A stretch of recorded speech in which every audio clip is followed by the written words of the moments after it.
How to fix your booking.com refund not received. So let's get straight into the video, shall we?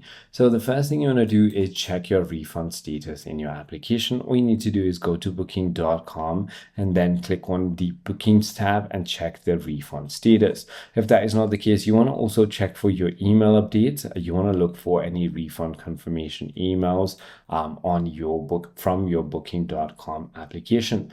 If that is not the case, you can also simply go ahead and check your bank application and see if the refunds have already hit your bank.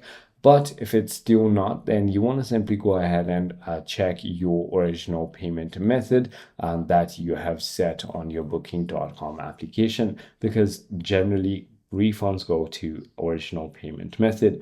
If it's still not working and it's been more than 7 to 14 days, then you want to contact your bank for help, or you could also contact the support team at go.booking.com/help or help.booking.com.